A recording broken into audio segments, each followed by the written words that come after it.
Ask Sue show. Hope everybody's all okay.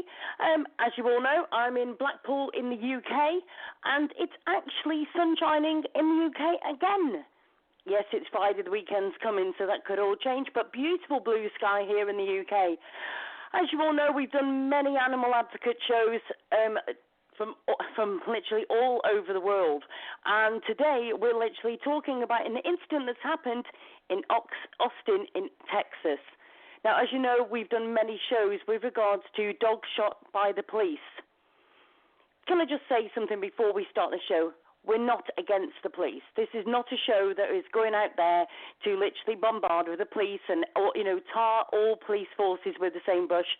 And as a lot of you know, we've done a lot of shows and we've actually helped to be able to get training across the US for literally for the police with regards to dogs.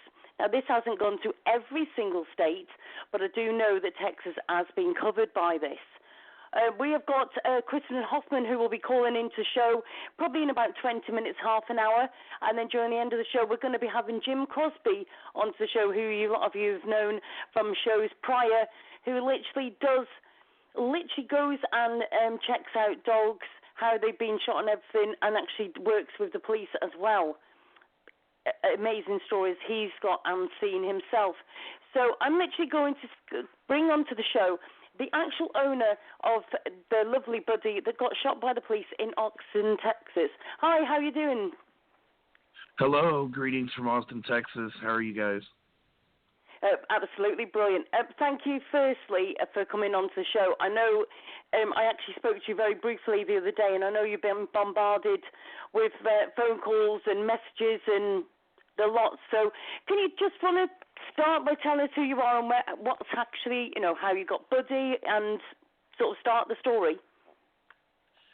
Okay, yes. First of all, thanks for having me on the show and being interested in my story and my advocacy here in Austin, Texas. It seems to be a pandemic of dog shootings recently, and it's reaching nationwide and I guess around the globe if you guys got wind of the situation.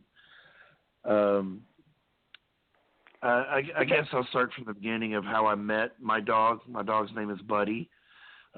He is a Staffordshire Terrier mix. If people are familiar, if they're not familiar with pit bull mixes, quote unquote pit bull, the word could be a variety of combinations of breeds of dogs. There's 26 different combinations of breeds that make up a what someone would call a terrier mix or a pit bull. There's any mix would be consistent of three. So say if somebody owned a terrier or a pit bull looking dog, it could be anywhere from American Bulldog with it's going to be a combination of three different breeds that make up the so-called pit bull look that people typify as being a dangerous breed, which is misconstrued and misleading because there's 26 different types. There's actually a test on online that I took while doing this amateur research in this crisis situation to see if I could actually accurately identify a pit bull by picture alone. And I was wrong. I failed the test. And I've been around so-called pit bulls my whole life and love this breed. And when I find out, for something I love so much, I knew and been around for so long, I literally, my eyes were deceiving. I didn't know as much as what I thought I did. So there's no telling what mix sometimes a pit bull is, especially in Buddy's case. He was adopted 2 years ago with the word terrier mix on his paperwork. He was a Hurricane Harvey rescue from Houston, Texas.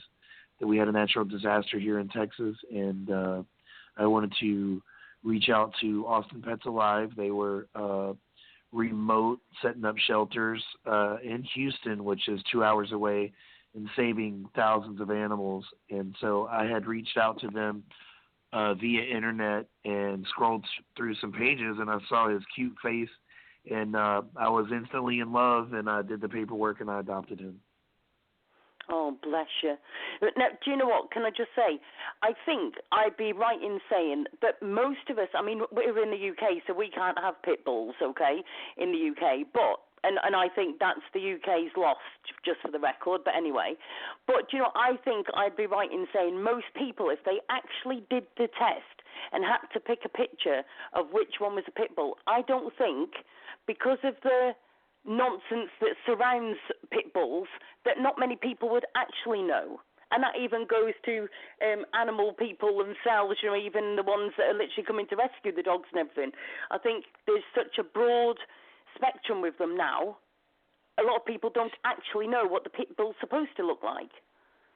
Exactly. And so the reason why I prefaced my story with the kind of like some breed facts about quote-unquote pit bulls.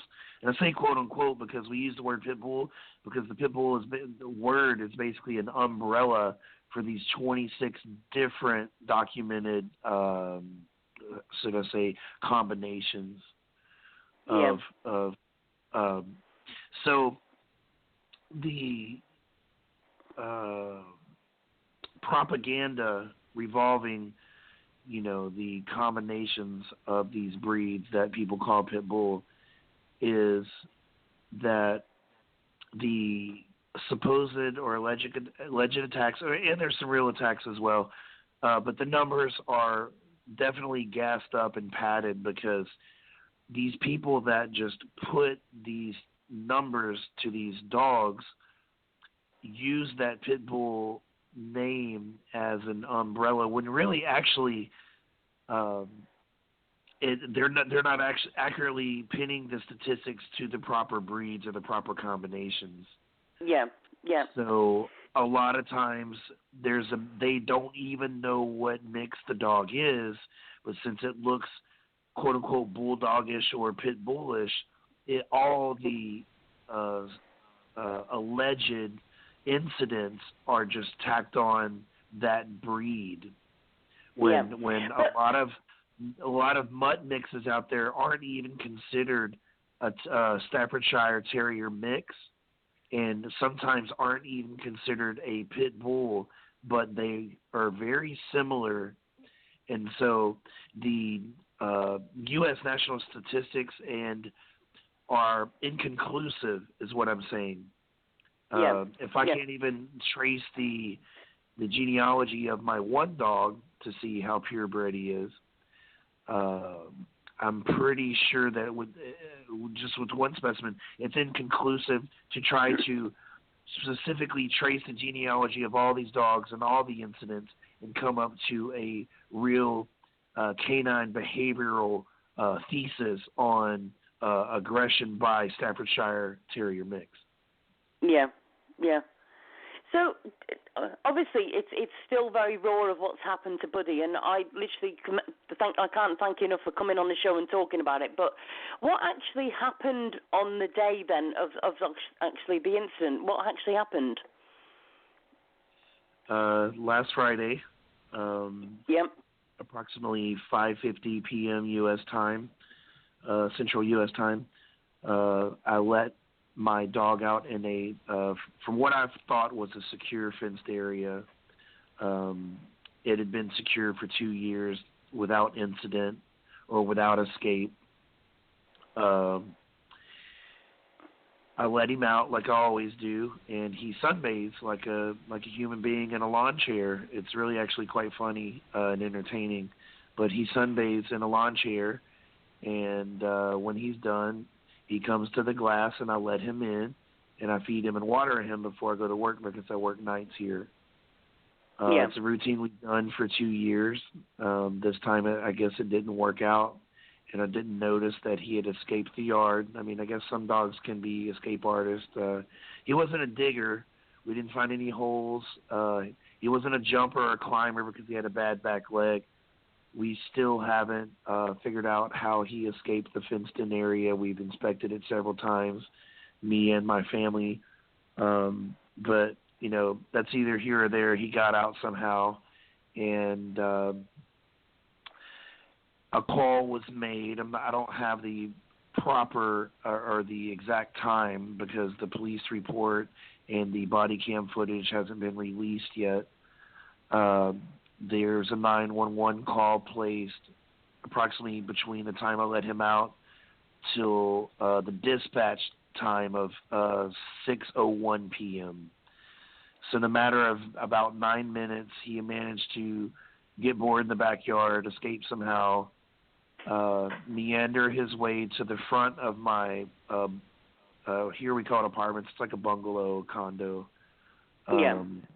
And he was in the area of my front door welcome mat. The 911 call states that there was a quote-unquote aggressive pit bull unleashed on the loose, terrorizing. Okay, so the police were dispatched the call at 6:01 p.m. They arrived on the scene at 6:08 p.m.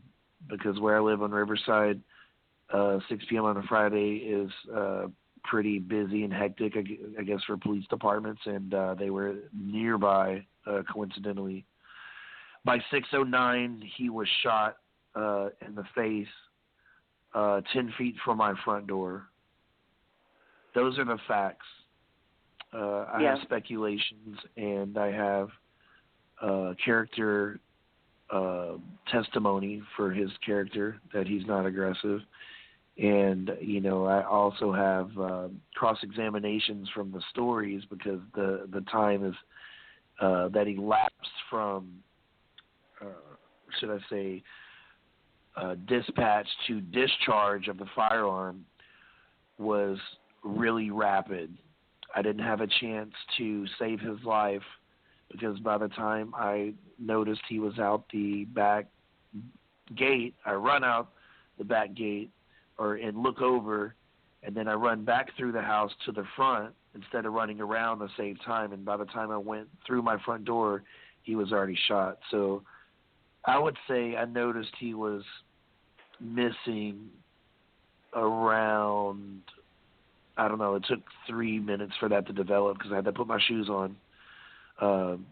So in that frenzy, I didn't hear the gunshot, but the gunshot did take place, I guess. I was 2-3 minutes from saving my dog's life. I was late to the scene. So how? I mean, did you actually have witnesses that saw what had happened? I haven't had anybody to come forward to give me a statement. The Austin police are stating that they have 2 witness statements and the 911 call and the officer statements. So I'm sifting through the details because from the information they have given me verbally via telephone or social media, Facebook statement, also 911 call. I don't have the recording, but it was iterated to me, verbatim from Sergeant Escobedo. The 3 different pieces of information don't piece together. It's not the same puzzle. Right. I know my dog. He's my best friend for 2 years, and I cared for this dog. If he wanted a steak, I'd cook him a steak and feed it to him. That's what kind of relationship we had. He wasn't aggressive by any means. If anything, he aggressively licked you, if that makes any sense. He aggressively wanted you to pet him. He wouldn't take no for an answer. And he was one of the sweetest animals I've ever had the privilege of knowing or owning. And that's why I think this is a real tragedy. Yeah. Now, so obviously you've got two Buddy once he's been shot. Now, how far, in your opinion, obviously you weren't actually there, but how far away were they from Buddy when they've actually shot him? In my opinion, I can't speculate. I can just, because the body cam footage isn't released, but to be factual, the sergeant said he did, when they arrived at the scene at 6:08, they did spot him and see him laying on my welcome mat to my front door. The police had approached him. He didn't approach the police from the verbal statement of the sergeant, because they had walked toward that area of the apartments. Now, if he would approach them, he would have been off the mat when he saw them and walked to their car, or whatever, approached their car. The cop said that, or the sergeant said that they got out of the police vehicle and proceeded to this row of cars that are parked in front of my front door, and they saw him through two vehicles. So they had actually approached him. And then he walked to them to greet them, or I'm speculating that he got up, turned around, and went to see who it was and to greet them, and didn't understand a command or understand that he was in danger. That 22 seconds is crucial to this case, because the body cam footage is going to tell many of things. How, if you say you found him on my welcome mat, how is he shot 10 feet away? It's going to explain the body language of the dog. And I'm working with Duke University here. An expert has reached out to me. I don't want to disclose their name yet because we're not under contract, but they have reached out to me to help me with the body language and the psychosomatics of the body cam footage of the canine, a sonologist, basically. The body cam footage is going to basically tell all. That's the missing piece to the puzzle. And I have a feeling that it's not being released because something isn't right. Yep. And by all means, once you get that video, by all means give me a shout, because we've actually got Jim Crosby calling into the show at nearer the end of the show. He's been on before, and he actually is used to work with the police. He actually deals with dogs, and he actually does, he will go and check dogs to check out their aggression and everything. And he's actually pulled up police before now because they've said things like the dog was running straight at me and then we shot it. But when the body was actually checked over, the actual bullet wound was from, at the back of them and going into their head. Well, if it was running towards, how did that happen? So, but right, let me just do a quick shout-out, because I also want to just say to Austin, Texas Police, that I have messaged you, I have asked you and invited you to come on the show, because I am not against the police. What I'm against is when people have their pets shot for no reason. If at the end of the day anybody's dog was attacking a police officer, I would be right by them police and I'd say, do you know what, they brought that on, you can't have that, blah, blah, blah. Do you know what I mean? So, but with me, exactly. I will always do two sides of every story. Do you know what I mean? Some people like that, some people don't, depending on which side of the fence they were on at the time. But the thing is, we've literally done shows and we've literally pushed for police to have training with facing with these dogs. So my question is, how many people, and anybody that wants to, go join into the chat room on Blog Talk Radio, by all means do. Answer me this. If your dog was lying outside on the front mat, outside the house, and anybody came off the street but walked into your garden, how many people's dogs would go to that person? That's an interesting question. I'm not being funny, but if my dog was lying on the front drive, they would only have to walk down the pavement, never mind onto the front garden, because she'd want to go and be nosy. Do you know what I mean? True. Now, the nature of a canine is to sniff and follow smells and investigate. Exactly. That's what police use dogs for, is to sniff and investigate and for their senses. Everybody knows. I guess even if you watch some cartoons, there's this thing where the dog is overcome by his sense of smell and can't control it. There's a lot of cartoon depictions of this humor. Yeah, exactly. It's a known thing that dogs are curious and they're going to investigate things and be aware of their surroundings. Yeah, yeah. But let's face it, I'm always saying this. This is one of my sayings. You don't have a dog and bark yourself. The whole reason most of us have got a dog is to protect our home. So if my dog doesn't go and investigate when somebody's coming on my land, I'm going to wonder what's wrong with my dog. True. I mean, if somebody comes in my house and they're not supposed to be in there, I want my dog to be a bit like, wait, what are you doing in our house? We're all like that. We don't expect. Listen, if we want, just the pleasure of stroking something, it being a pet, but not tackle somebody coming in the house, we'd have a cat. Do you know what I mean? Right. But then the other question I want to ask you is, obviously there was calls to the police, and there was obviously people that were concerned because your dog was out, right? Correct. So my Correct. question is, do we know of any instance that had actually happened with Buddy? Had Buddy actually done any damage to anybody? Okay, so the 911 call is a separate part of this whole thing. The two main arguments or talking points about this incident or three main talking points are the 911 call, the body cam footage, and the police protocol for use of force.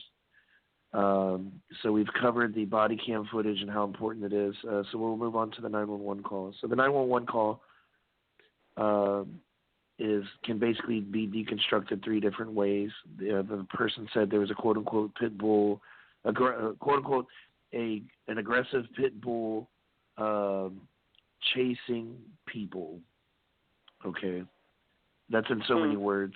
Okay, the word aggressive, pit bull, and chase were used, and the words in between. I don't have an official statement. So number one, aggressive. I'm compiling a list of people that knew Buddy as to be one of the sweetest dogs they ever met, and he touched a lot of lives.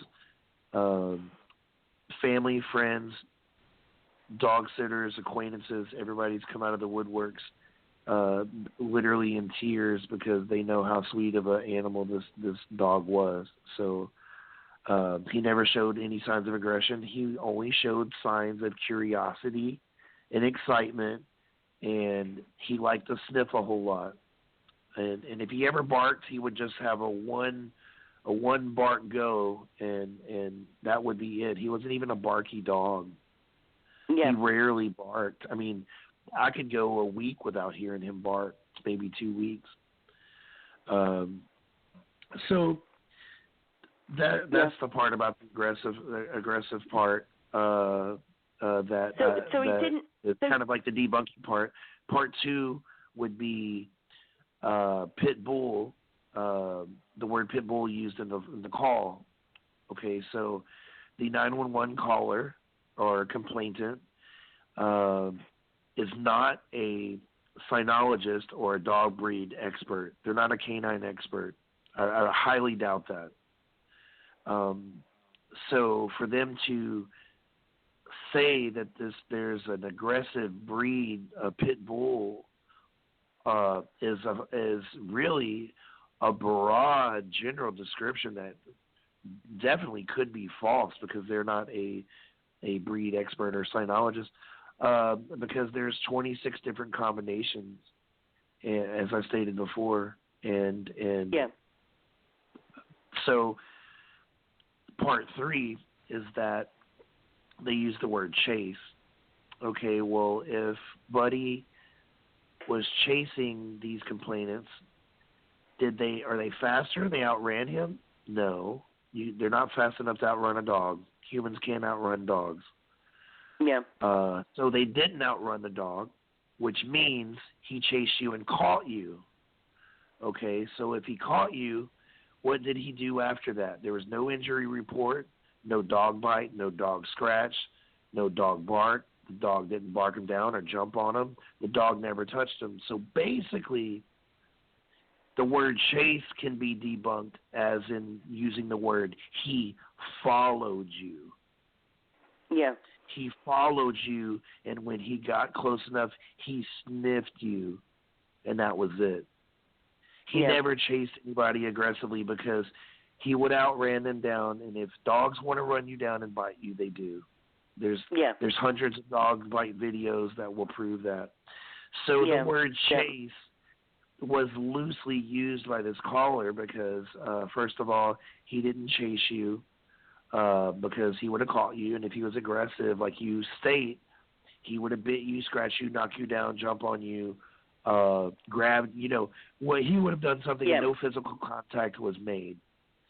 Yeah. So those three-part components of the 911 call create this menace to society type illusion to these cops to where when they pull up on the scene, they've already got their fingers on the trigger and they've been falsely informed that he's aggressive, falsely informed that he's a pit bull mix because of all the because she's not a breed expert, and this breed has been falsely accused of a lot of things, and the numbers are false because of the 26 different combinations of terrier mix. Yeah. And third of all, they weren't being chased because there was no contact made. So basically, he followed you. So they show up on the pretense that's of a 911 call that is completely different from what the actual scenario is. Yeah. And instead of using use of force protocol, which we're getting to the third part of the whole case, is that instead of using use of force protocol, they immediately went to deadly force 22 seconds after showing up on arrival. Instead of using a taser, mace, a baton, gloves, and really assessing the situation to see if this 911 call was in fact all three parts true and correct. Now, if this means that anybody can make a 911 call and say anything and the cops are going to believe it, this country's doomed. Because that means I could call anyone and say anything and have the cops do my dirty work. Yep. But do you know what, the other question, right, and I've had this, I mean, I'm in the UK, so I've had to learn your lot's language, right, but over here we've got, like, dog wardens, and obviously in the US you've got the animal control.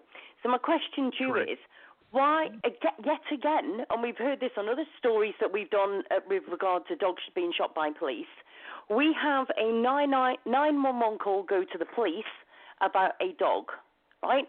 So my question is, yet again, we've got it where the police have come out when animal control didn't arrive. Now the other thing is, you said that when the police have turned up, they've actually said to you that the dog was lying on the front welcome mat and was just lying there. Well, my question is, firstly, whereabouts were the animal control called? What was the story over that? They had stated after I found Buddy with a gunshot wound, and when I arrived on the scene, asking them, what's going on? They say that animal control is on the way, and they're stuck, quote unquote, in traffic. But do you know what? It's okay then. So did the animal control actually come after they had done it? I'm unaware of that because at that point I took his aftercare and his emergency situation into my own hands, and I physically cared for him, picked him up, wrapped him in blankets, put him in the back of my vehicle, and drove him myself to an emergency veterinarian clinic. Do you know what? My next question, my thing to you would be, you need to be in touch with animal control and ask them, did they actually have the call? Because I think one of the most important parts, as far as I'm listening to, is, and my question will be to Texas police, Austin, Texas police would be, if that dog was lying on that mat and you knew that the animal control were on their way because they were stuck in traffic, why the hell did you walk on that front? Why didn't you leave the dog where it was for 5 minutes and only deal with something that was moving or doing something if it moved off that mat? Exactly. They could have contained the situation in a more precautionary way. I totally agree with that. I would have handled the situation different. I'm a former law enforcement officer. I used to be a correctional officer for a state prison here in Texas. Mind you, this was 20 years ago. I was 18 to the age of 22. But my thing is that if I could be on a prison run with murderers and rapists and gangbangers and the like, and of some of the most dangerous individuals in the state of Texas, without a gun and just a baton, they could have did the same thing with this family pet. Well, do you know what? Shall I tell you something really funny? In the UK, we have the police on our streets, and they don't have guns. They don't need them. You tell me. Yeah, so at the end of the day, what my question is, if the UK police can deal with dogs, and please, anybody is saying to me, but we don't have pit bulls. No, but we have Rottweilers, we have German Shepherds, we have loads of different dogs. Yeah, all big dogs, right? Do you know what I think? Rottweilers and German Shepherds are statistically higher risk of aggression and bites than a terrier mix also. Yeah. Hey, well, listen, don't start picking the Rottweilers. They're my favorite breed. So the UK police are actually dealing with the higher end of aggressive animals without the firearm. Yeah. But the thing is, see, we have dog wardens, and they would be called. But the thing is, I think there has only been, and anybody wants to call into show to confirm this, but as far as I know of, I have heard of 2 dogs being shot. One was in a play area or something, and it was already bitten somebody. So fair enough. And the other one was when there was 2 dogs running about and they had attacked somebody, and that was the only 2 times that I'm aware of in the UK. But the thing is, right, and it comes back. Do you know, I've said these things on the show so many times, right, and I can't believe I'm still saying it.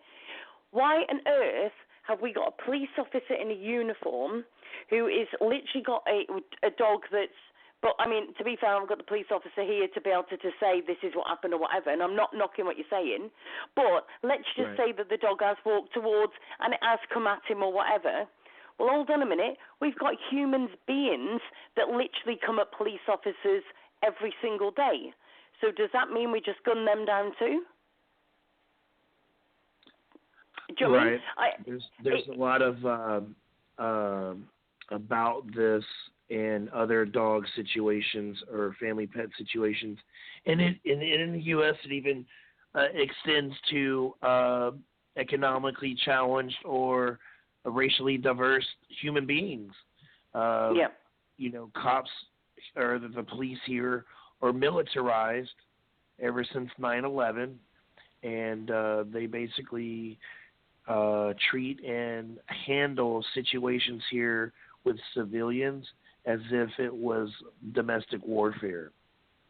There has been, if you look and do some research, there's a steady increase statistically of on all fronts of firearms being discharged, to the number of military, vehicles that police squads own now. What I'm trying to say is like, I don't have the figures in front of me, and we could also, recall back and Google and do some homework. But I've read some articles that the domestic police here are definitely militarized like they never have been before, with equipment, guns, tanks, bomb squads, SWAT units. It's a whole different thing. It's not your 1950s Mayberry police over here. It's they treat as if they're like I don't know how to say it, but just it's just militarized. Yeah. They shoot now, ask questions later, kind of thing, and yeah. The thing is, I know that Texas though, and Kristen will be ringing in shortly, and she'll be able to give us. She is like the queen, and horrible thing to say, but the queen of dogs shot by police. She had 2 of her dogs killed by police, and she's done a lot of research. So she'll be coming. Let me just take this. There's a phone call waiting to come in. Hi, welcome to the show. Who's online? Hi, this is Tammy. It's who, sorry? Tammy. I'm a friend of Jevon. Hi, Tammy. How are you doing? Pretty good. A little emotional listening to everything that happened. Yeah. Are you actually in Texas, are you? Yeah, I am. And actually the reason I called in is because I actually dog sat for Buddy right before this happened. And I can tell you that dog is just the biggest love ball ever. Sorry. Did you rehome him to Jevon? No. So I was just dog sitting for him. Oh, right. Sorry. Right. Yeah. Sorry. I didn't hear you properly. I didn't know what you said. Sorry. Right. So I had it for a couple days. I went down. I had not met him before. I went down to pick him up. I was, feeding him. I took him with me. The dog went everywhere with me, running errands. We took him to the park. We went swimming with him. I mean, I did not see any sign of aggression in that dog at all. And in fact, he was just really, really loving. Like, just wanted to sit next to me and just literally put a paw on my lap when I was sitting down on the ground. And, he's a puppy, the fact that all that happened after, sitting for him and kind of getting to know the dog and everything, is just really blows my mind. Austin has had a lot of officers shooting dogs unnecessarily, and I know that they had invested in some kind of training program for the officers. Now, I don't know what happened with that, because it seems like even more recently we're seeing more and more reports of this in the news. I don't see how, I wasn't there, and I can vouch for the dog's personality, but I mean, I was heartbroken. I've only known the dog for a short time, but he just was not a vicious dog. It's still emotional. Can I ask you then? So obviously you hadn't seen Buddy before, and you've actually gone obviously to the property to obviously meet the owner, pick up the dog, etc. What was Buddy like when you actually knocked on the door and went to see him? What was he like? Was he funny with you when he first walked in? Explain to me what it was like when you first met him. So I actually did not get a chance to meet him before I started dog sitting because of my work schedule. So the first time I met Buddy, I walked into Jevon's apartment, and the dog had never met me before. And I was greeted with just the biggest wagging tail and was excited to see, someone come in the door. Wasn't barking, never barked, not once. I even knocked on the door first. The dog just was, to have a complete stranger walk into a dog's territory, if there was any kind of aggression, especially without the owner, correct. There was no aggression whatsoever. Do you know what? I'm sitting here. I used to have a Rottweiler, and everybody who's done the shows with me knows that I lost my Rottweiler literally a year or so ago, and honest to God, she was my world. She got abused and everything. Now, I can honestly tell you, I'm not so sure you'd be able to walk into my house with my girl. And that's not knocking my girl. She was protecting her home. Do you know what I mean? But the fact is that the police are saying, this dog was aggressive and it's come at us. Well, hold on a minute. Somebody walked into your house and the dog never even went at you or anything, and you'd never even been there before. Never met him. Never, Never even been to the apartment before that. Yeah. I've known Jevon's been a friend for a while. So when he needed someone to take care of the dog while he was on vacation, I said absolutely. And I would have thought, it was a little nervous walking into a dog, because I know I have a dog. I have an old bulldog who's half blind, half deaf. And if anyone even knocks on my door, he's not a barker. I mean, my neighbors don't even know I have a dog because he's so quiet. But if somebody knocks on that door, that dog is right there. He would never bite, but he can get pretty mean. Yeah. And there was none of that going into Jevon's house. Yeah, but the thing is, and I'm not knocking Buddy Jevon by any means, but that's what we want a dog for, isn't it? Let's be fair. We want a dog to be able to protect our home and everything. So, and that's not saying I want them. I don't mean that I want them to be vicious. What I'm saying is, we still have a dog that we want them to protect us. But the fact is, you've walked into Jevon's home and the dog has not even done anything to you, and you've never met him before. I don't mean to be funny. That seriously puts a lot of questions, and I'm sure all the listeners will agree with me that how can possibly that dog be aggressive on the outside? That's my point. So what upset me is that, especially after posting it to Facebook, there were a lot of people, that were just so nasty. And, it's not my story to tell. I was upset. I got pretty close to that dog in this short amount of time because he literally went everywhere with me. And to see people talking like that, and it's very clear and it's very obvious, though, that there's just a stigma that is attached to pit bulls, and people unnecessarily, without even having owned one, or probably not even a dog owner. There's some people that just are taking these incorrect facts or inaccurate facts and just forming this opinion about pit bulls without ever having actually known one or owned one. Yeah. Now, I've had one. I've had pretty much all different breeds, and it's just disappointing. And you can see that because I remember having my staff terrier, and he was a strong boy, he was a little muscular, but my kids were little, taking him to the park, and people would literally pick up their dogs and go home.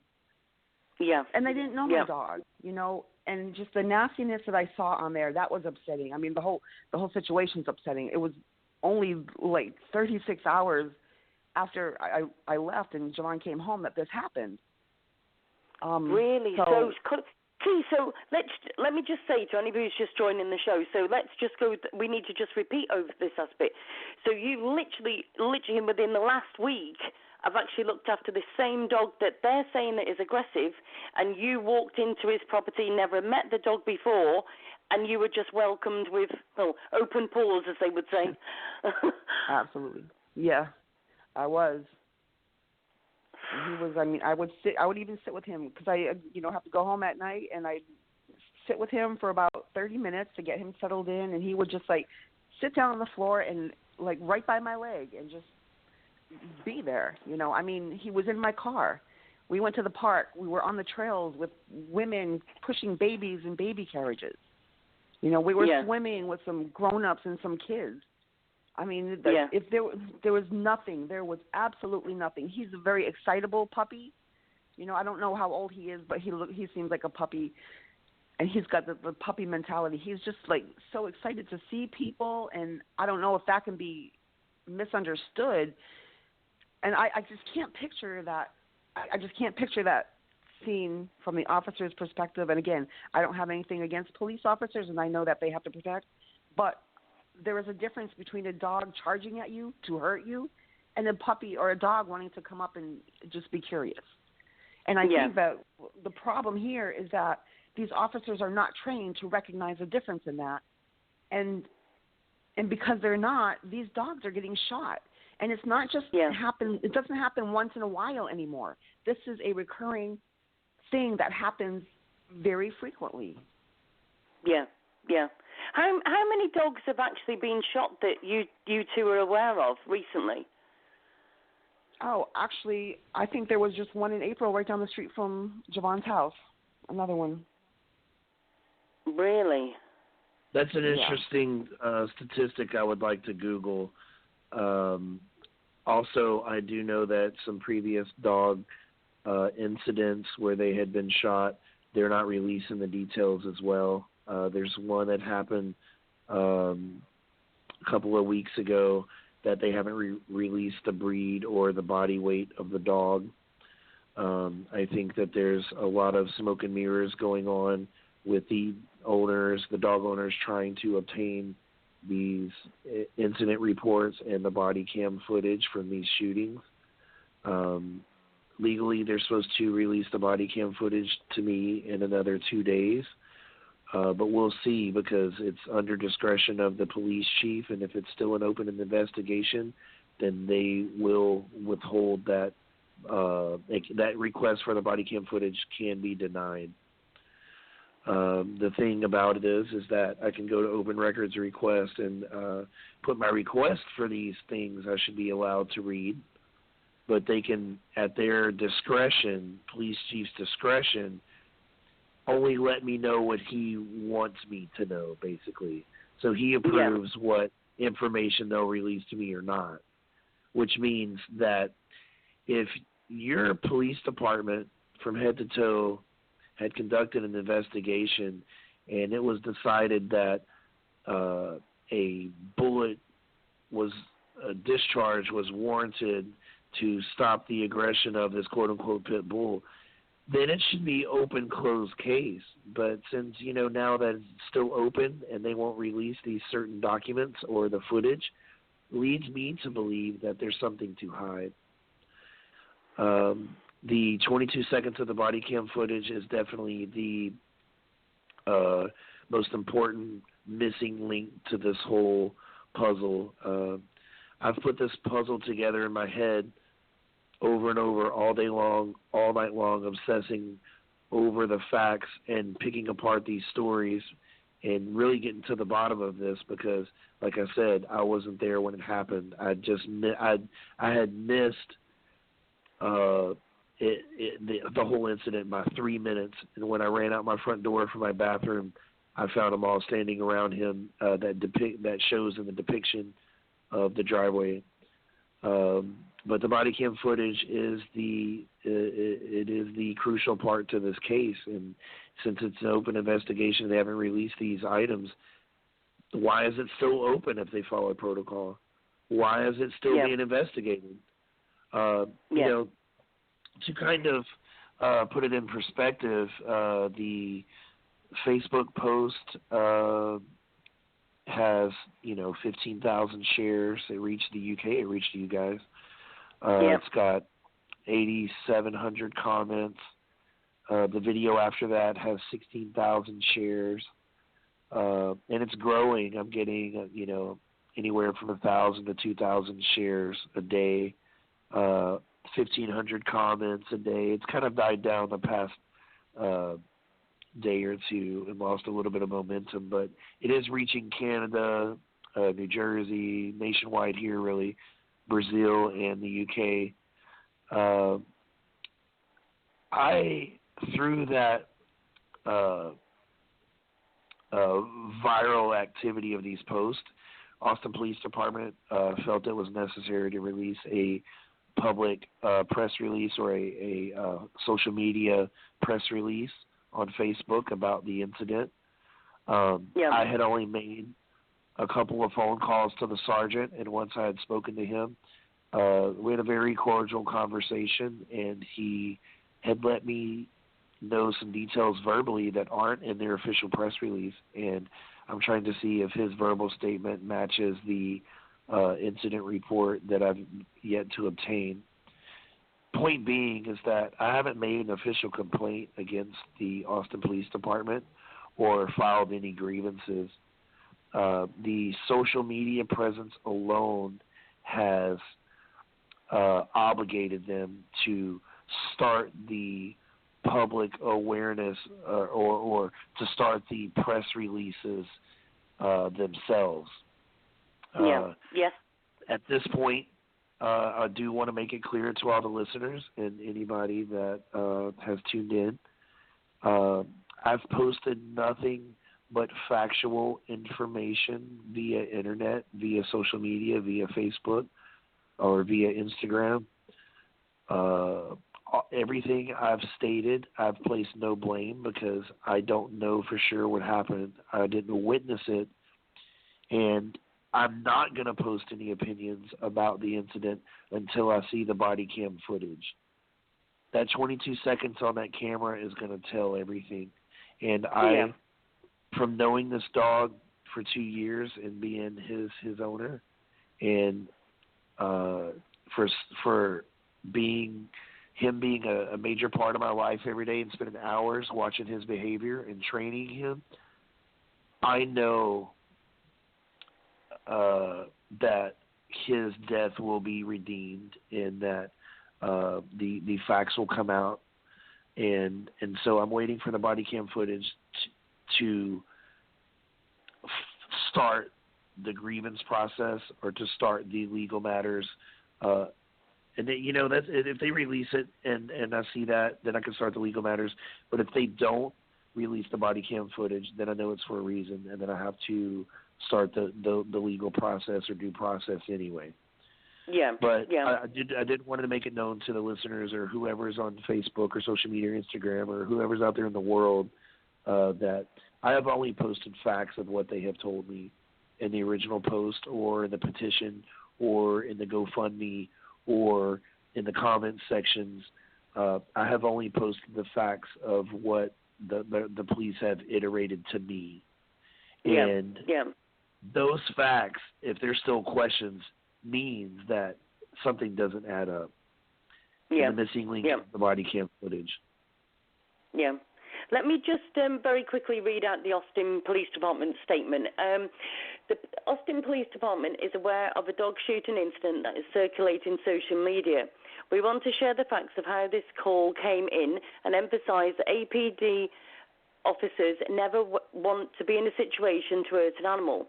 On Friday, June the 14th at 6:01 p.m., APD officers were dispatched to a 4800 block of Riverside Drive after receiving calls about a large dog that was running loose in the area and preventing residents going in or out of their condos.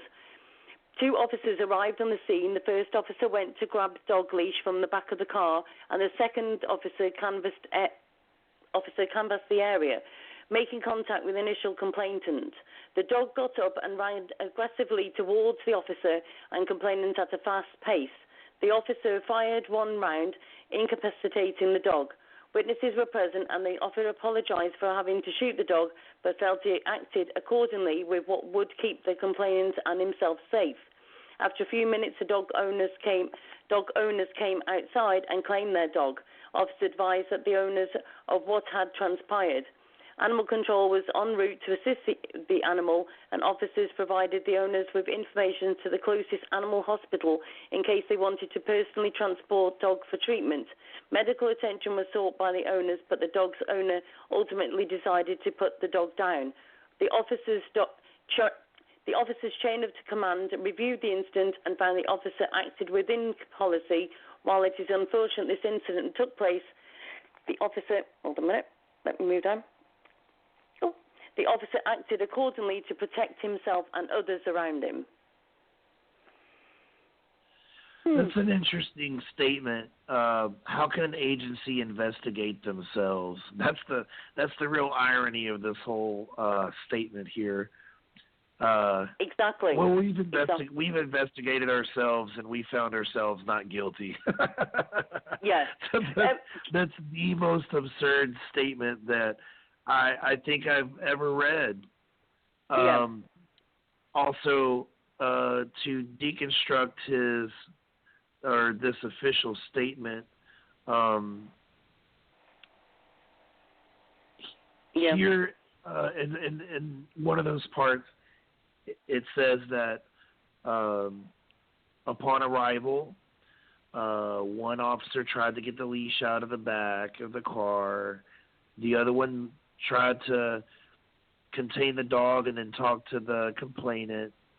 And then magically within those 22 seconds, the dog got off the welcome mat, made it 10 feet into the driveway, made a move on the cop. He drew the gun, shot the dog.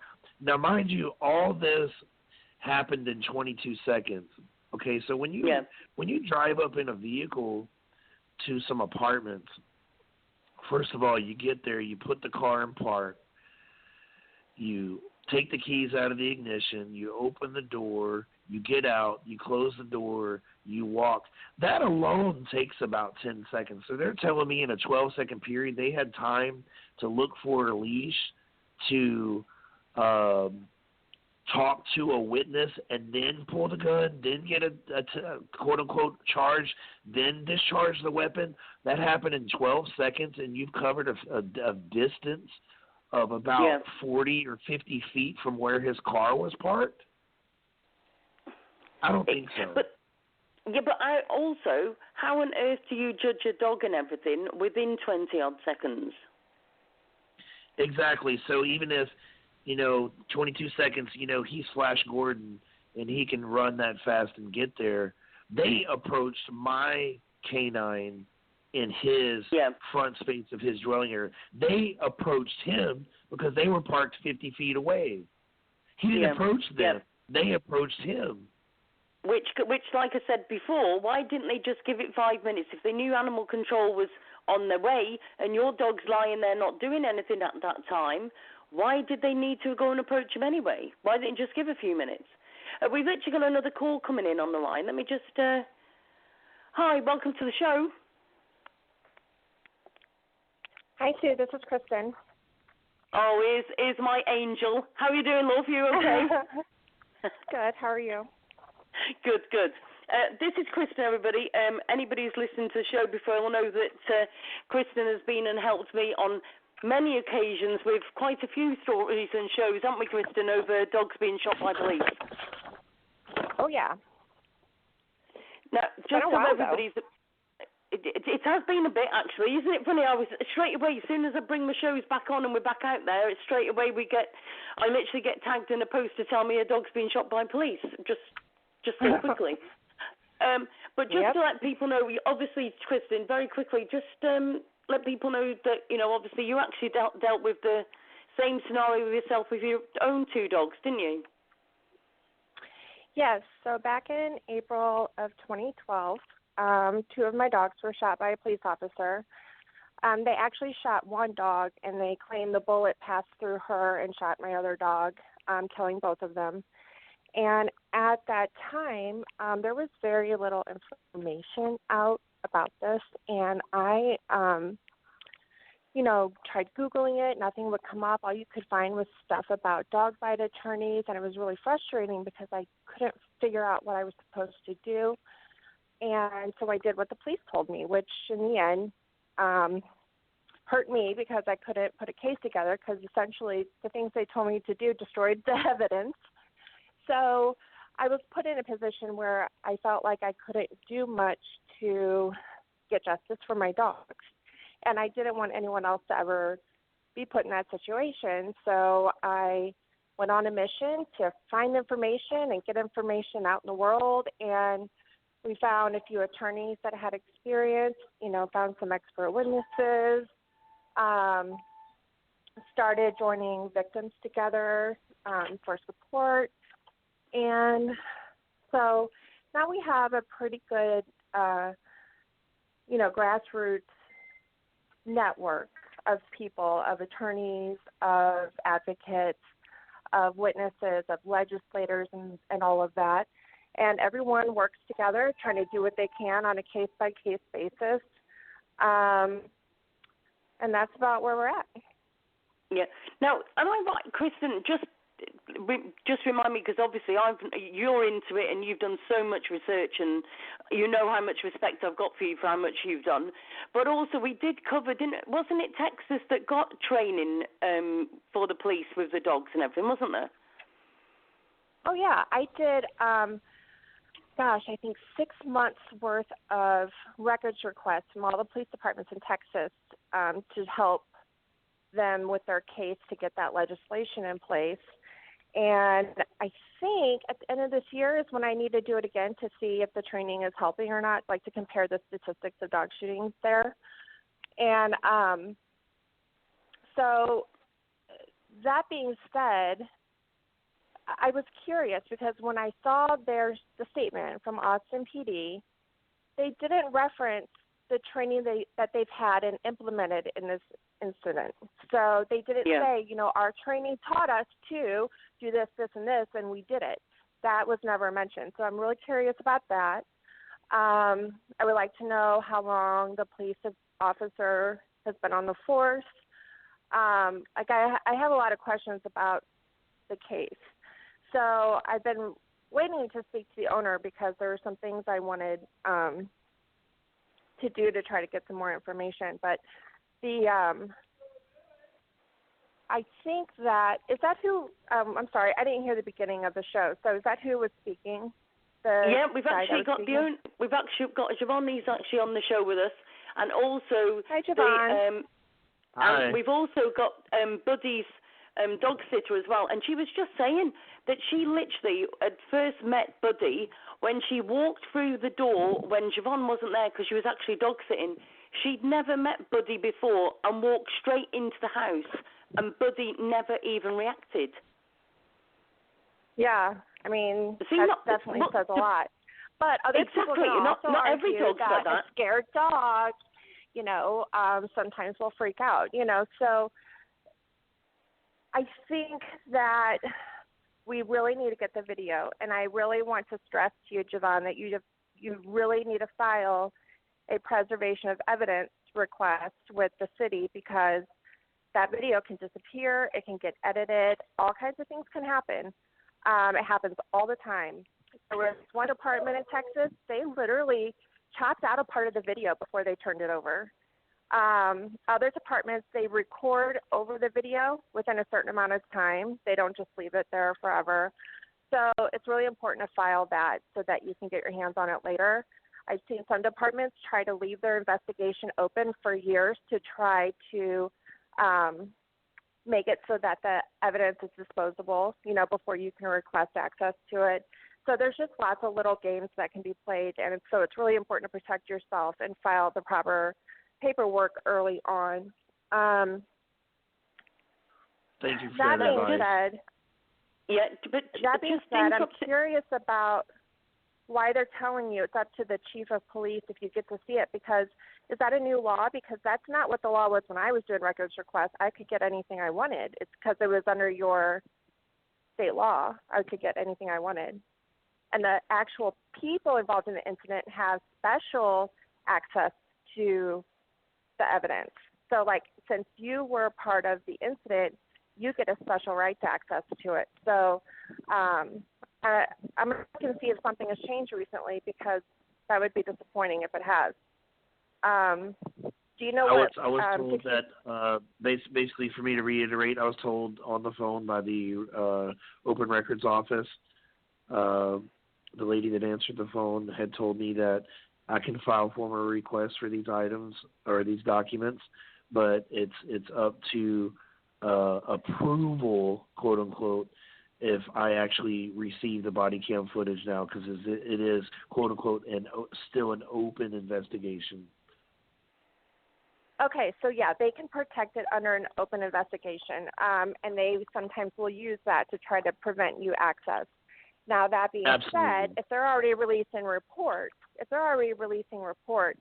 that investigation is unlikely still active. You know what I mean? So well, they have released a conclusion. They released the press release, not the incident report. I have the incident number. Exactly, I don't have the incident report or the body cam footage. Right, but they're claiming that they've already decided the officer did no wrong. And I wanted to also make something clear about that. So when they investigate an incident with a police officer, the only thing that they are looking for is if that officer broke any department policies. 9 times out of 10, a department doesn't have any policies regulating animals because that's not what they do. So if there aren't any policies in place, then there's nothing to break. So it's really simple to say, they didn't break any rules. What they did wasn't wrong because there's no wrong they can do. That being said, it doesn't mean that what they did was legal. And I can't stress that enough because I think a lot of people get deterred thinking, they said it was justified, and they think that means what they did was legal, and that's not true. A lot of times we find that what they did wasn't legal, and can be processed, in court. So don't let it deter you when they say that. It's a very common answer and has very little meaning. Right. Kristen, the other thing is, we've had, how many times have we said the same things on the show? I feel like I could almost play another show back and just edit. But, like Jevon was saying, apparently the dog was literally lying on the welcome mat when the police officer arrived. Apparently the animal control were literally waiting to come because they were stuck in traffic, so they apparently were on their way. But the police officers literally, according to Jevon, literally 21 seconds and all this had happened. Yet again, like Jim Crosby, when he's been on, has said they don't wait. There's no time. If the dog is lying on the welcome mat, my question is, why didn't they just leave the dog there and wait for the animal control to come? Even if they'd waited 5 or 10 minutes. Do you know what I mean? Or just watch the dog for a little bit. Yeah, I have heard advice given from time to time to police officers saying, sometimes the best answer is to not get out of your car. Sometimes that is the best response. And I don't have all the information, but based on what you're telling me, why didn't they just sit in their car and watch their dog while they waited if there wasn't any immediate danger? And I think that goes kind of in with what he was saying earlier about police officers being militarized and a lot of their training being to escalate situations, not de-escalate. I know a couple of years ago the DOJ was trying to put something in place to start teaching de-escalating training, but I never followed up to see what happened with that. So you will hear some people say, well, police officers don't have a duty to retreat, and I don't think that so I'm just going to address that right now and just say that it's not about retreating. It's just about making the best choice for that situation. Sometimes the best answer is to not do anything. So that's how I feel about that. So what So first of all, obviously he needs to send that in to the police, literally to say to them that they've got to hold that information. Yes. How is obviously I was just talking to Jevon before. But also apparently there's been other incidences. Do you know that if this is the case, that it has been one of those states or one of those areas that there has been a lot of killings of the dogs? Where there's been what? Has there been a few in that area? When we were doing it before, was it before the training was put in? Was Austin, Texas, one of the areas that had been a lot of dogs shot by police? Oh, yeah. It was one of the biggest. Right. Interesting. Okay. Interesting. Just for the record, I just want to say on the show, if Austin, Texas police are actually listening to the show, I really would love to do two sides of every story, and I would welcome you on the show. This is about working together. It's about making changes and making better changes. And unfortunately for Buddy, if we've got to learn from Buddy's case and it saves another however many dogs, then so be the case. But we also want to know, did you do the training? And if you did do the training, why hasn't it worked? Or have we got a new officer in that didn't get the training? And if not, why didn't he? There's so many questions, I'm isn't pretty there? sure it's mandated. Yeah. Right. But the thing that was kind of the glitch with it, so it was mandated training for all new officers, and then existing officers would go through the training when they went through their renewal courses. So I would assume that by now that would mean everyone was trained, but I don't know that for a fact. It's been a few years, so I assume everyone went through renewal training by now.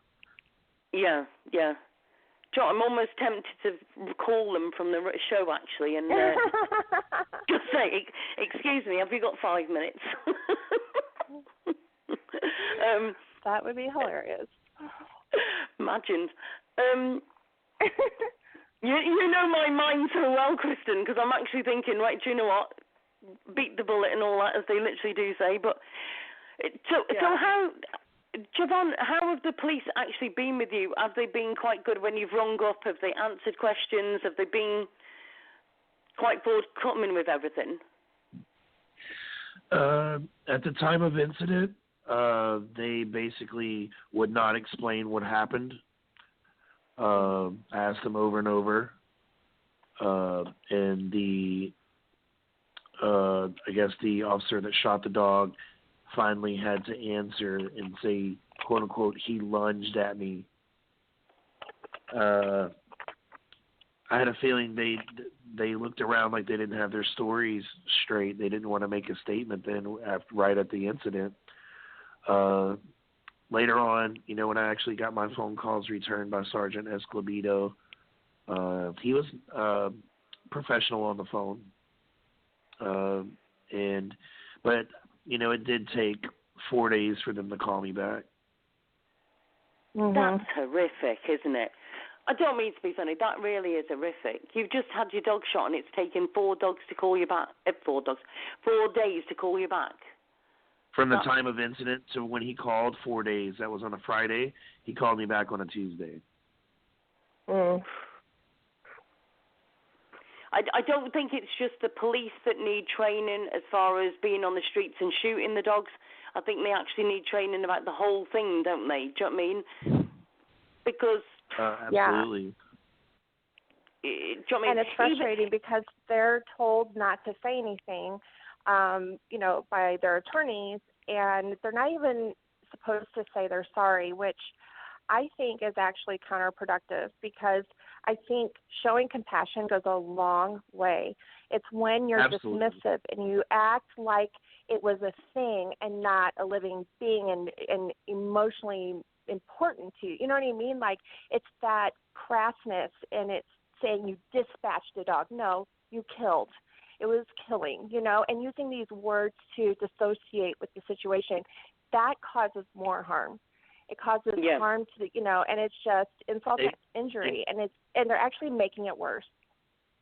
Exactly. The police statement on Facebook about this incident in one part says that later, something verbatim, later on the owner decided to, put the dog down or, euthanize. Well, that's because he was shot in the right eye, and there was a bullet lodged behind his right eye and in his brain, and there was, needed to be thousands upon thousands of dollars of reconstructive surgery because his jaw was shattered on that right side.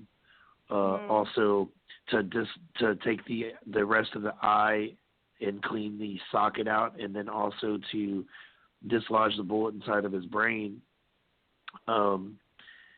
That's why I decided to put the dog down, because their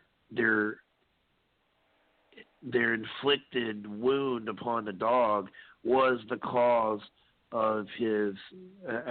It's like they're trying to deflect responsibility. Well, we just incapacitated the dog. He's the one that decided to end the dog's life. Well, not so. You're the one that pulled the trigger. If you didn't pull the trigger, exactly. I wouldn't have had to made the choice to euthanize a suffering animal that had no options. I did bring the dog to the veterinary clinic myself, and basically told if I didn't have these thousands of dollars on the spot that I would have to load my dog back up in the car and leave their property. Yeah. Yeah. So, there's lots of, and that's just one part of the statement that is dismissive and deflecting. They don't say that they arrived at 6:08, discharged the gun at 6:09. They don't mention the 22 seconds of body cam footage. They don't, it's really cherry picked the statement they released in really vague. A real big statement, and there's holes. It's like Swiss cheese. There's holes all through that. Mm. Yeah. Can I ask you? I'm just, just started. I've watched so many videos when I've done this. Some of the videos and the pictures I've got shown on Messenger will haunt me for the rest of my life, and just the picture that you've just put into my head is just and I'm sure the rest of the viewers will agree, is horrific. How close was the officer when they actually shot him? Because for that sort of damage, they must have been nigh on top of him. I mean, I don't know that for sure. I'm waiting for the incident report. I haven't received that from Open Records yet. I can't speculate. That's why the report and the body cam footage is so important, because what happened from my welcome mat to what happened or from his final, injured resting place of the dog is in the picture that you see. Yeah. Once he was shot, I followed the blood trail and looked at the blood. He looks like once he was shot, he, out of pain, did some 360s. It like some spun around a little bit because his paws are all in different directions but in the same area, these paw prints. And then it looks like he finally got comfortable and laid down, and then that's when the blood started to come out and pour out and pull up and collect. What happened from the welcome mat to that little area of after gunshot, kind of like panic that the dog did will be on the body cam footage. And that's what's so crucial, is that I don't know how far away from the dog he was, because the ballistics would be in the incident report if they detailed the incident report that thorough. Yeah. I honestly, it blows me away every single time I hear these stories, Kristen. It's just like we hear these stories time and time and time again, and it's like, how many times does it have to happen before something really does need to sink in with these police officers that it's just not acceptable? It's really, it's up to the departments to make it important, and let's have a quick think. Yeah, but do you know what? Let's have a think about this, right? And do you know what? If Austin, Texas police are listening to this and you think that I'm wrong by what I'm saying, I will just literally say this live on air. You need to ring in and literally say to me that I'm wrong in what I'm about to say. But the reality is this. If it took them 21 seconds to decide that dog is dangerous, right? Don't they think, I mean, to be fair, Jevon, you must have been pretty damn calm, because I can honestly tell you now, and I don't mind saying on the air, if somebody had shot my dog, I would have ripped them to pieces. I wouldn't give a shit if they've got a gun or not. You shoot my dogs, you're going to get some backlash. The fact that I haven't heard you once say that you've had a go at them or whatever, right? But the real harsh reality is that they could have had a serious situation on their hands, not just because the fact they've shot the dog, but you could have had an owner that could have retaliated very seriously. So we've got a much bigger picture going on here. There's stories that could actually be much bigger, besides the fact that the owners are beside themselves because their dog's just been shot. Absolutely. When I ran out the door, I was really just expecting to find him running around. When I hit the door running, my front door, buddy, yelling his name. Then I saw his tail wagging, saw the cops, and my view was obstructed by this vehicle. I get through the vehicles, and then I see what happened, and I'm shocked, and shock hits me.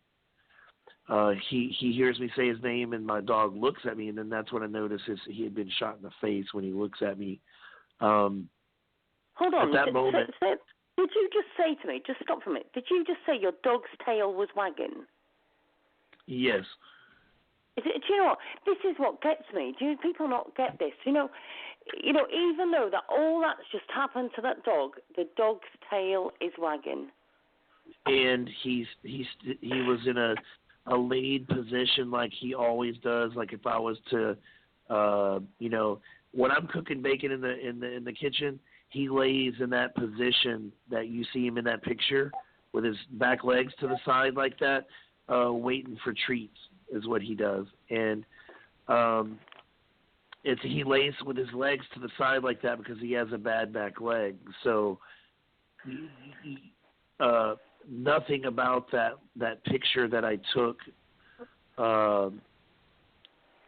shows that he was being aggressive even after injury. A lot of these dog videos will show you that even once a dog is shot, it has the adrenaline rushing from their aggression that they'll run off, they will try to attack again, and then they'll go lay down somewhere and blah, blah, blah. He didn't really do that. When he looked at me, he still had his tongue hanging out, his tail wagging, and he was smiling the whole time. He never made any barks, any whimpers, any cries, anything. It's almost like he was just happy and confused at the same time. Yeah. He didn't show the signs of aggression of like an aftermath kind of behavior that a dog would exert in that kind of situation that I've seen from all these videos. I mean, yes, every dog is different, but he had just laid down and waited for me, just like if he was waiting, just like he waited for me on the welcome mat when they got there. It was the same. Yeah. He lays in the same position like that when he's relaxing. Yeah. That was his position in that video. And he would look at each officer with his one eye and then look at me and then look at them, like basically like telling on them, why did they do this to me? Yeah, yeah, yeah. So what? So first of all, Kristen, what advice can you give to Jevon of where do we go from here, sort of thing? Well, the first thing, I think he's doing the right thing is trying to get all of the evidence, but he really needs to file the preservation of evidence letter with the city, and then from there, decide if he wants to give it to an attorney and move forward. These cases are usually tried in federal court as a Fourth Amendment right violation. It's really hard to, prosecute these criminally because they're usually protected under state law. So in that case, though, you have 2 years from the incident date to file your lawsuit, and that varies state by state. In Texas, is 2 years. So you have time to decide, but you just need to make sure that evidence is preserved in the meantime. Thank you for that also, advice. do you know if there's witnesses?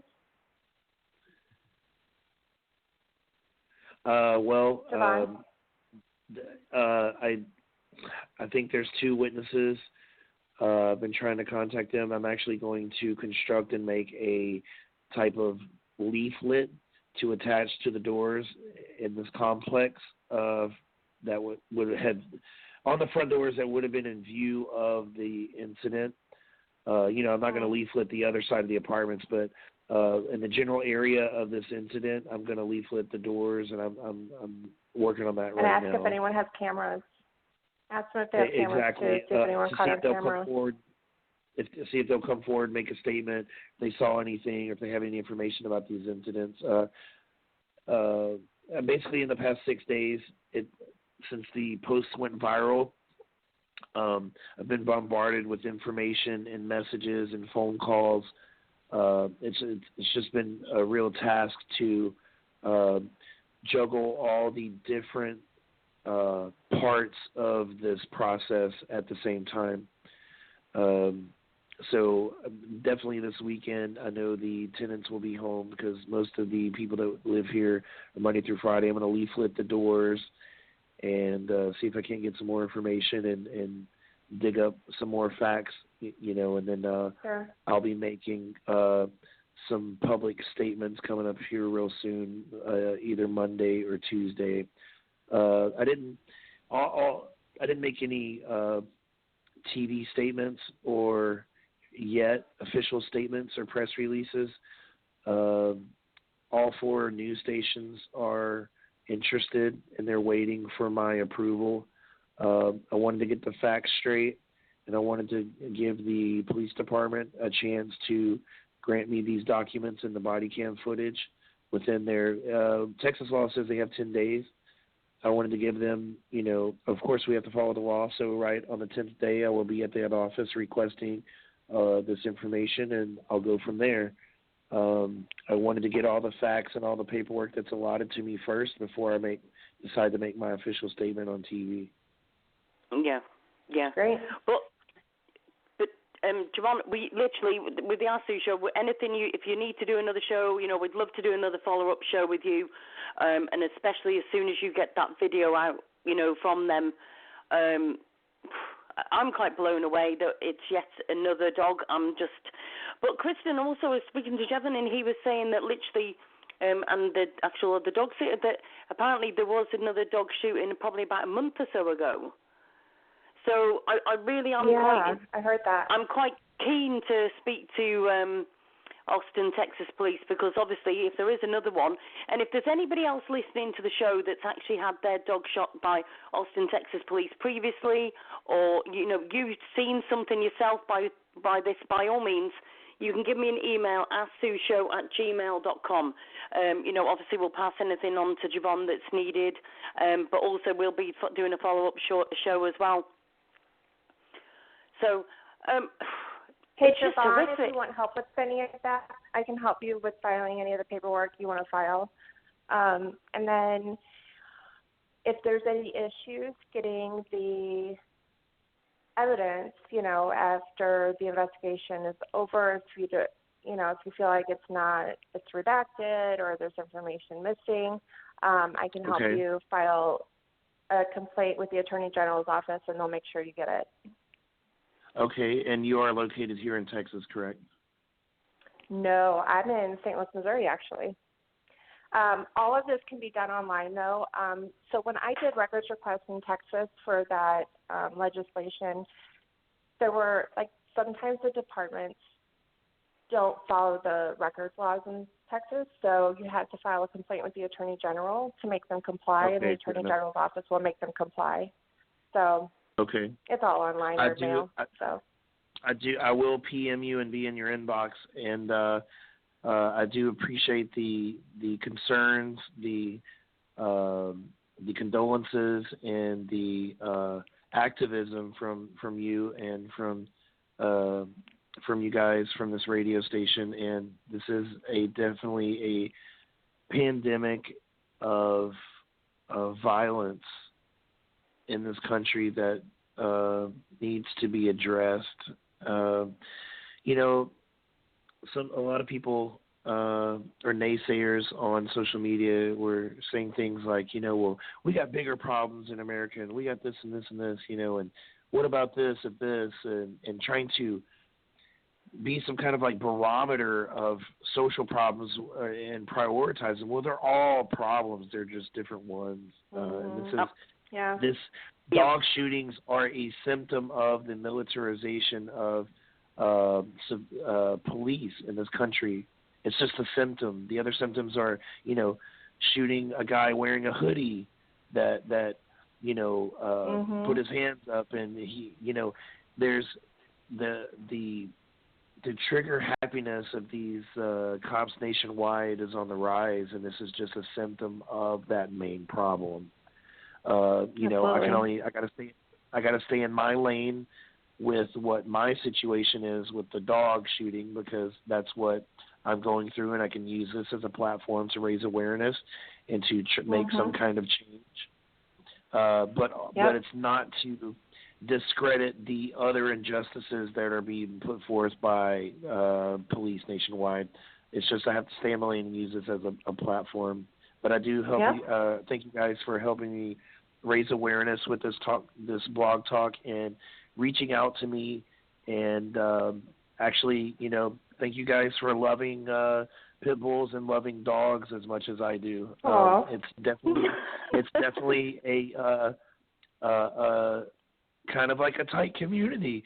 I've had hundreds of friend requests and hundreds of pit bull lovers send me pictures of their family with their dog, and the amount of support and love that has poured in over this post going viral is just amazing. My phone is gonna catch on fire from all the love and support. Out of all the responses, 95% of them were positive, and total strangers from across the country, they love pit bulls so much that they were just in tears reading these posts and reading these comments.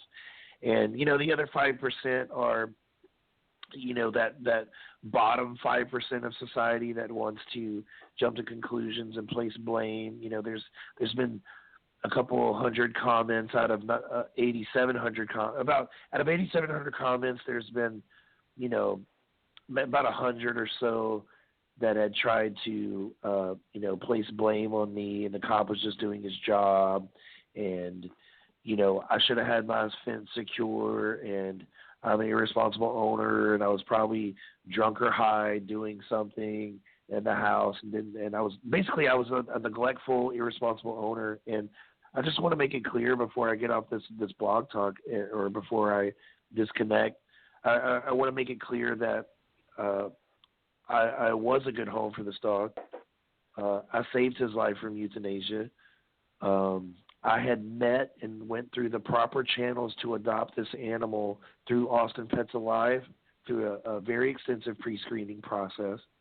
I had met his foster family and spent time with them first, and interviewed with multiple people in their family.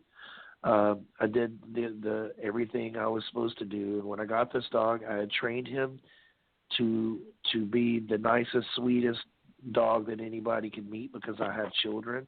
I have family. I also had a cat in the house for a period of time. He's actually scared of cats. Oh, bless. So I had taken, that 2 years to taking a Hurricane Harvey rescue animal that had been abused, and they found him in standing water, and he was shivering, and remade him into a confident, healthy, sweet, unaffected pit bull, or I should say it's Staffordshire Terrier mix, that could beat the breed, the discrimination, and beat the stereotype, and be the example that I think that he could have been. I've been around pit bulls my whole life, and I think they're fabulous dogs. I won't own another type of dog, and I wanted him to be the epitome of a good pit bull, and he was. And I just wanted to make it known that I did everything in my power to be a good owner. Getting out of the fence was unfortunate. There's a lot of factors that went through that could be the cause of him finding a breach in the fence. We had some lawn maintenance in the area while I was on vacation in Las Vegas. We also had some torrential downpours, thunderstorms, hail, and crazy wind when I was out of town too. But I went over this fence time and time again to try to figure out how he got out, and I just don't know. I just wanted to make that clear that, dogs are, by nature, are curious, and some can just downright be like escape artists. And, anybody that owns a dog for an extended period of time, more than a year, 2, 3, 4, 5 years, dogs find a way out sometimes. It's a natural thing. Things happen sometimes, and that's the thing. Sometimes every dog people I've make comments. Every dog I've owned or my family has owned, we've always had that, oh no moment. What happened? Where is this dog? Everybody has had that moment, and so I just wanted to deconstruct those comments, those negative comments towards me, that you're not a dog owner if your dog hadn't got out at least once. Yep. Yeah, it's not like you went out, opened the gate, and said, hey, go around the neighborhood and have a nice day. I mean, and that's kind of like the impression people give sometimes. And it's like, things happen, and not absolutely everything is within your control. I mean, I was a teenager once. I would sneak out of the house. My parents couldn't keep me in the house, I was horrible. Right. And the same thing happens. Someone came and opened my gate. A kid opened my gate, and the dogs got out, And it's just things happen sometimes. The point is, things do happen sometimes. But if in that instance that a dog finds a breach, and obviously it's not supposed to be out, it's got a leash on, it is just not the owner's accountability that the cops resort straight to deadly force. Exactly. Yeah. A lot of these comments are like, well, if the owner wouldn't have had a secure fence, he wouldn't have this problem. No, the problem is pulling the trigger first instead of trying all these other things that could have been done first. That's the problem. I think that let's have a quick reality. Let's just go back a minute, right? If it'd been that they'd been sat there for like 5 or 10 minutes, right, and they'd been trying with all of their might, and then he's had a go or whatever, and they'd done it, I'm not saying we'd forgive. I'm saying we would have been a bit more understanding. But it's a moment in time, by what you're saying, 22 seconds. I don't mean to be funny. That isn't a moment of time to be able. And they've already said themselves, when they got there, the dog was lying on the mat. 22 seconds. Do you mean that's not even a valuable enough time? Do you know what I mean? To hardly think about it. Never mind actually do all of that. But if there was no imminent threat, I don't understand why they even got out of the car if they knew animal control was coming. Yeah. Right. Exactly. The main point that I also want to iterate is that if my dog would have been an aggressive dog and would have been a dangerous dog and a threat, and I knew this dog to be a mean dog, I wouldn't even have made this Facebook post. I would have just chalked it up. Okay, he got kind of what he deserved. He had a bad attitude. What makes this so tragic is that such a pure sense of love and affection and a purely sweet animal, intelligent animal that had, been there for me through, basically he was my emotional support animal, my best friend, my family pet, basically can be destroyed in a blink of an eye by somebody's lack of training and discretion or apathy. And that's a real hard-hitting fact that these cops have the power to destroy things without any accountability, destroy life. Yeah. Do you know what, Jevon, can I ask you a question?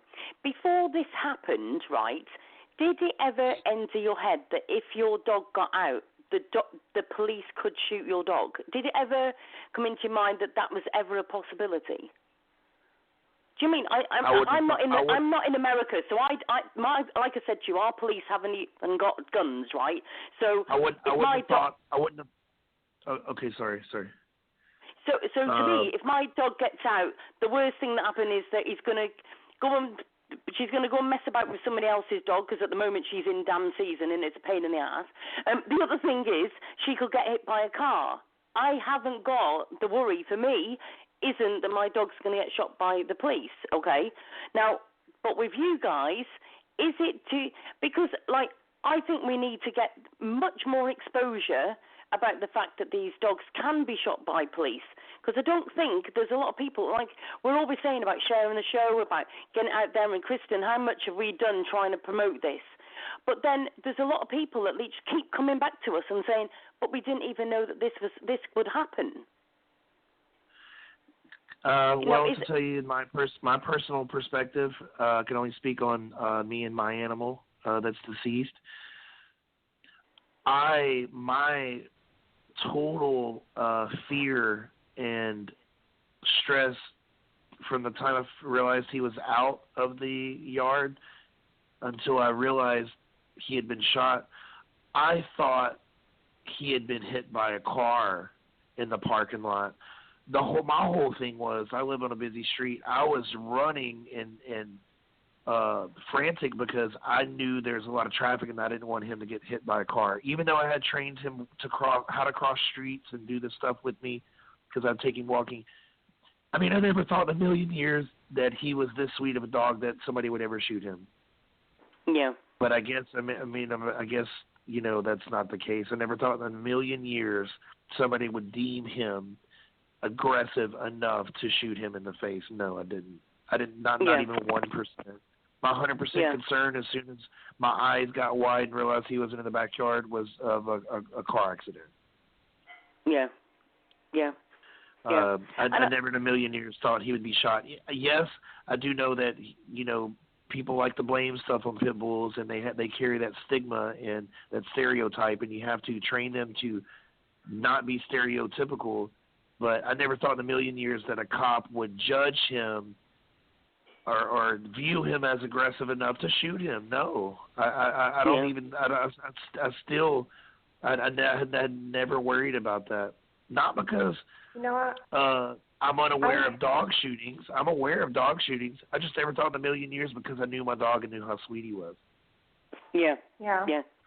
There was a department down in southern Texas that I had sent a records request to, and I was requesting police reports of all the dogs that have been shot in the last 5 years.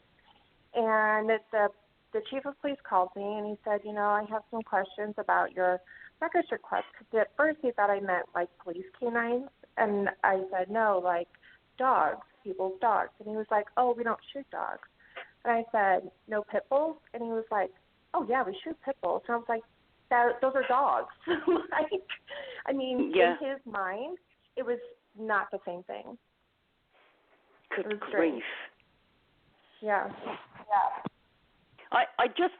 The point also I want to put across is anybody who's listening to the show and you think, oh, my dog will never get shot by the police, the harsh reality is it could happen.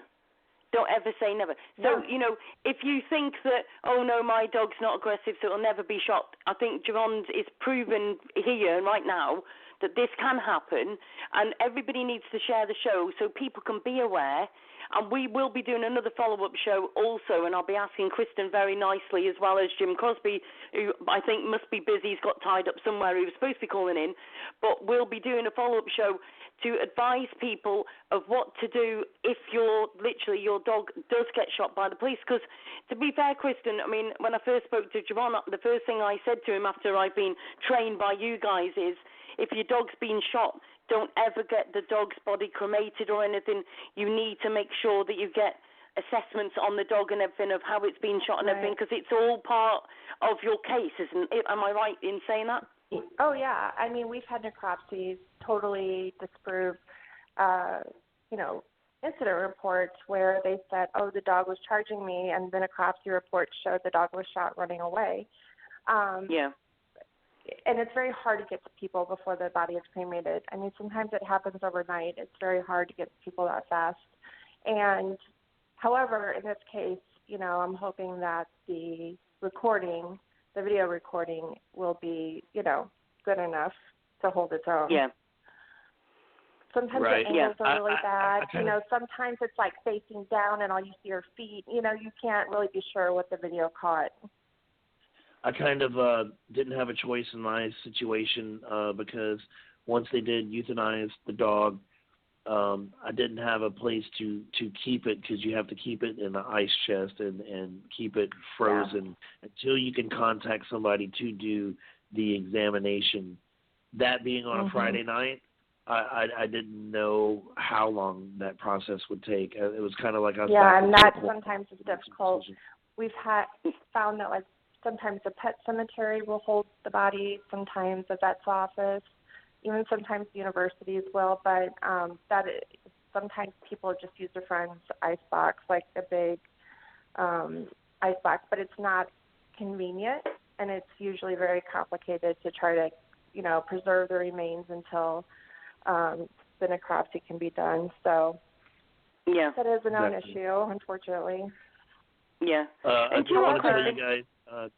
I did want to tell you guys that once again, thank you for having me on the show, and thanks for reaching out, and thanks for all the love out there, guys. And I do have to sign off, but get in touch. Let's do part 2. Yeah. Oh, listen, we'll definitely be in touch. And Jevon, I want to thank you again for coming on, because I know today must have been hard to come on the show, and our love goes out to you and your family. Listen, keep in touch. You know what I mean? And just to let everybody know, we're going to be uploading this show to YouTube, so you'll be able to share it from the YouTube channel, and it'll be on our Sue Radio Show page as well. So anybody that's missed the show, you'll be able to listen back to it as well. So, Jevon, thank you very much for calling in, and thank you for spending the time with us. Thank you. I'll be doing my homework this week, and I'll have more facts, and I'll talk to you soon. Yeah, and make sure you give Kristen a ring, because she's the one with all the information. She's done her research. She'll save you a load of time. Thank you so much, guys. Have a great weekend. All right, then. Yep. Cheers, Jevon. Thank you very much. Cheers. Bye-bye. Right, Kristen, shall we very quickly sort of let people know what they need to do if their dog's, because I know there's going to be people that's going to ring, listen to the show after, or even if there's people that have had their dog shot by police, if you want to email into us, anything that we can literally ask people to do, or what's the first thing they need to do if their dog's actually been shot by police? Well, I mean, hopefully the dog survives is the first hope. And in that case, just make sure that the vet takes x-rays of everything. Let's say they're going to remove a bullet from a leg, make sure the vet gets x-rays and keep it, get a digital copy of that. If the dog doesn't survive, then the vets need to be frozen. And because it's not a necropsy that is determining cause of death, because we know the cause of death, it's okay for a, full frozen body, which I think it makes the red blood cells burst or something, which is fine because that's not a requirement for the type of necropsy that needs to be done. It needs to test trajectories and things of that nature. So any type of freezing is fine. Like I said, pet cemeteries will do it, vets will do it, universities will do it. And then from there, it's finding a place to do a proper necropsy. Anyone can call me for advice on how to find that. My number is 314-632-6508. The next step is to file a preservation of evidence to make sure that no evidence is destroyed by the police department or the city. And then I can help you do that as well. I have templates, too, that I can just give you if you just want to use the template. And then from there, it's getting records from the police department. And then once you have that, you can submit it to an attorney for review. We have a list of attorneys that have some experience or at least have a mentor with someone with experience to try these cases that you can be referred to. If you want to look for your own, you would want to look for a civil rights attorney or a personal injury attorney. We do have a handful of animal law attorneys that are getting involved with these cases, but usually a first-time animal law attorney will not know what to do with the case. They'll think it's just a property damage claim, and all they can get is whatever you paid for the dog, which isn't true. So that would pretty much be the course. And also, once you file some sort of legal proceedings, it gives you room to negotiate, and you can ask for training for your police department. And, a lot of people have success with that, so that's also a good thing to do as well. Yeah. John, you amaze me, honestly. I've just got to say to everybody again, you've just done so much work behind the scenes, haven't you? Because I can remember, even going back years, we've literally been on the phone sometimes hours, haven't we, going through stuff. And I know, right? you literally do blow my mind, honestly. You're like, honestly, a dictionary of it all. It's just amazing. Just a quick thing, is the dog sitter of Buddy still on the line? I think yeah, I'm here. Do you know, I've seen the number, I thought, I'd better just make sure you're okay. You're so dead so the thing. Yeah. I was just a little emotional listening to that. Do you know what? I've got to say to you, honestly, I think you are a very valuable witness to what that dog was like. Because I've got to say to anybody who's come in to listen to the show, this lady was the dog sitter for Buddy and literally hadn't met Buddy before, and had literally walked into Jevon's property, and Buddy never even went at her or anything, literally approached her, wagging his tail and everything. And I think I'm right in saying that most of us, if we've got dogs and we've got a dog sitter coming in, we'd probably have to introduce them and everything a few times before, not just let the dog sitter in. And the fact that he just let you straight in, that says a lot to me. So that was my biggest fear, was going into the house, having not met him. And I know even with my dog, if someone comes into my house that has not been here before and with me here, All right, my dog's still a little, has that couple seconds where he'll judge somebody up. But that was not the case here. I mean, this dog, I knocked on the door because just strange dogs, and it has nothing to do with pit bulls. I'm more afraid of Jack Russells and Chihuahuas than I am the bigger dogs. The ankle biter. I didn't want to surprise them, So that was the most nerve-wracking part of, the whole experience with Buddy was just going through that front door because you don't know, and knowing dogs, when you walk into somebody's house that you've never been in before and they have a dog, there's a pretty good chance that, the dog's not going to greet you in a friendly way. But that was definitely not the case. I mean, this was a dog that I would have taken around my grandkids. Yeah. And if I had any concerns at all about that dog, that would not be the case. Yeah, exactly. Well, listen, I really appreciate you calling in today because I know, I'm not being funny, I didn't know Buddy and I didn't know Jevon until I'd literally spoken to him just the other day. But honestly, it's got all of us with the story today. So I really want to thank you for calling in and joining the show today. Thank you very much. Thank you, Sue. And I will be keeping your number. We'll be doing a follow-up show as well, so I'll call you back in again, okay? That sounds great. Thank you very much for calling in. Have a good day. You too. Bye. Well, Kristen, do you know what? I never believed that I can talk for England and you can talk for the US, to be fair, but there's 7 minutes left of the show, so just like, oh my goodness. You've got to go back to work now, haven't you, Kristen? Oh, we seem to have lost Kristen. I think Kristen's already gone back to work. So, listen, massive thank you to Kristen for calling into the show. A massive thank you to Jevon and obviously the dog sitter. I've forgotten her name. How useless am I? But I just want to say, if you think that, if you've got a dog in the US right now, right, I want to say to every single one of you, do me one favor today. Share the show. Don't ever say to me that it won't happen to your dog. Your dog's the most precious little thing. He wouldn't growl at anybody. He wouldn't do whatever. Do you know what? By the pure fact that some of these police may not quite get it yet, I've got to say the fact that it could be that your dog runs to a police and they don't judge it properly and your dog could be shot. To the police, I don't knock every single one of you, okay? Let me just say to that. I have seen some of the officers in this world, never mind just the US, that have done amazing things to save our animals, to save our pets, that have literally gone out of their way, that have parked on, motorways and stuff to stop that animals being hurt and everything. And I respect you people, but I also, at the end of the day, think that if a police officer has done wrong, we need to stand up and say that's enough.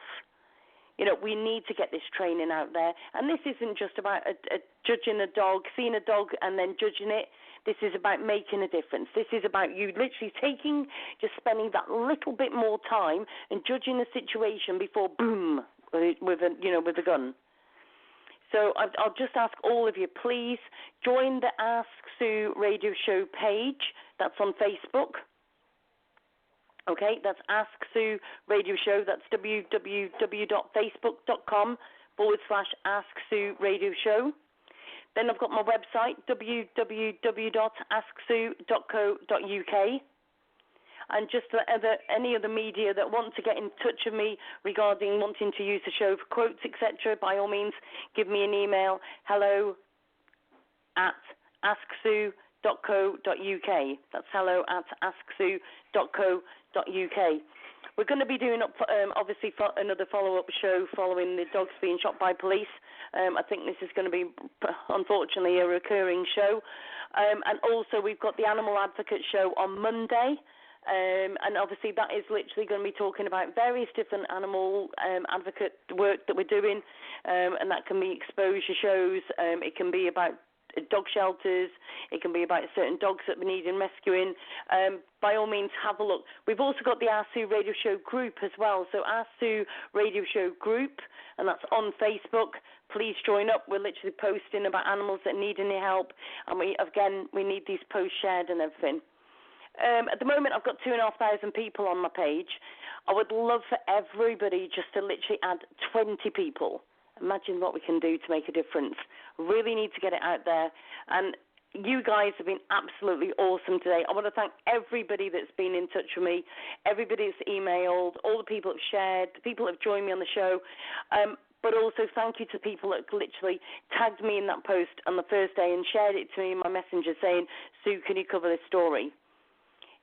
It's us that makes the show. It's us uniting as advocates that are going to make a difference. Every single person with one person on their own is not enough. It's about uniting. Jevon, has just said that he has 1,800 comments on that post. That's 1,800, well, I'm not going to say 1,800 because like he said, but let's say 1,700 comments of amazing advocates. We all need to be joining forces. So I want to thank everybody again for all of your sharing, all of your caring, everything that you've done to make a difference. Please go to the www.asksue.co.uk. My website's on there. The upcoming shows are on there. You can contact me on there, and it's about making a difference. Plus, if you've got a story you want to share, maybe something's happened to your pet or you're needing help with your pet or whatever, by all means, give us an email. We're here to help. I want to thank everybody again for joining me on the show, and I hope to speak to you all very, very soon. Have a great day, everybody, and I'll see you all soon. Thanks. Bye-bye.